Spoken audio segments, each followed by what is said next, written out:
Anyone who thinks that it's possible to find one leader that's going to unite everyone should read Numbers chapter 14.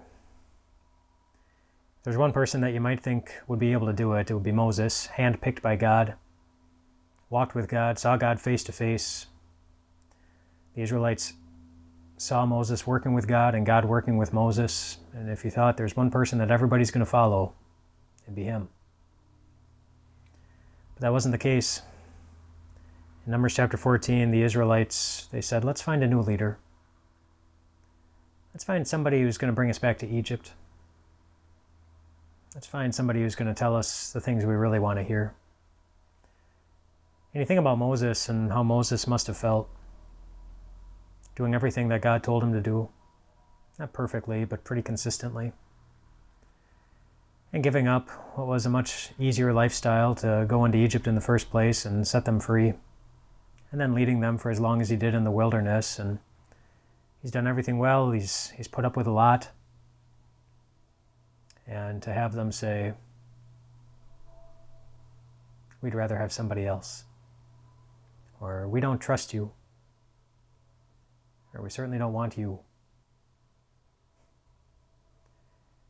Do you know anybody who could relate to that? Maybe you can. Just talk about the election for a bit. You voted the way you did because you believed it was the right thing to do.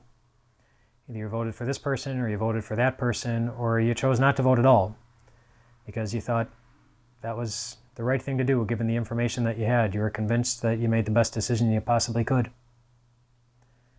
And yet, about half the nation, if they knew the way you voted, is unhappy with you. They don't understand you. They might even call you some names, some of them. Regardless, you're in a position where you did the best that you could, and a lot of people don't like you. And if you're feeling that way, maybe everybody else is too. Just giving everybody the benefit of the doubt for a moment that they did the best with the information that they had. They made the best possible choice. Nobody cycling through this whole thing perfectly because none of us can.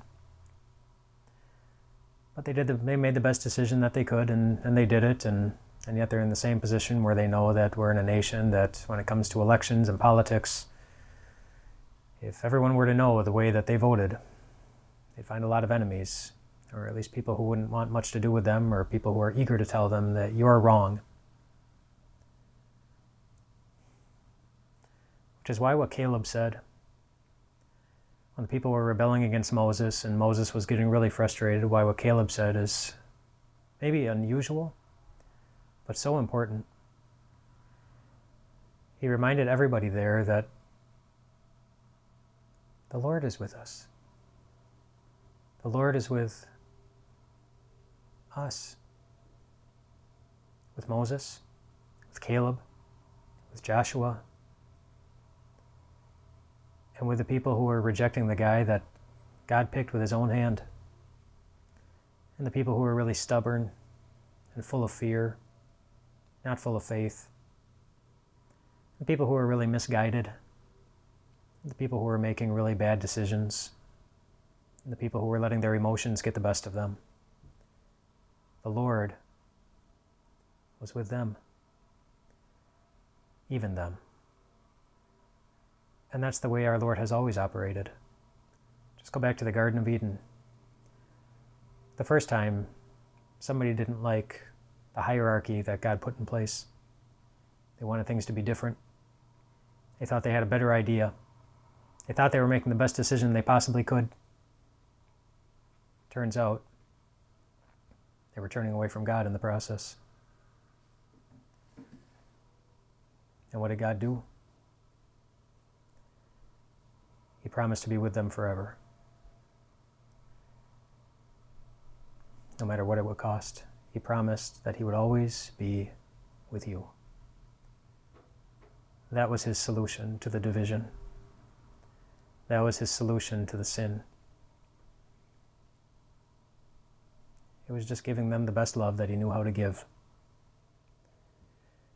And so tonight, do the same thing. If there are people in your home, then give them the best love you know how to give. Whatever the history has been, wherever the relationship is, be for them what God always is for us. Let them see that there is somebody who is also with them. And then rest well, knowing that you did your best. But then after you've rested well tonight, go out into the world. Into a world that's really good at being divided. A world that's really good at hating one another. A world that's really good at creating a lot of pain. And be the one who heals it. Be the one who gives the world something different. So that more and more in the world can rest well at night, knowing they have a friend.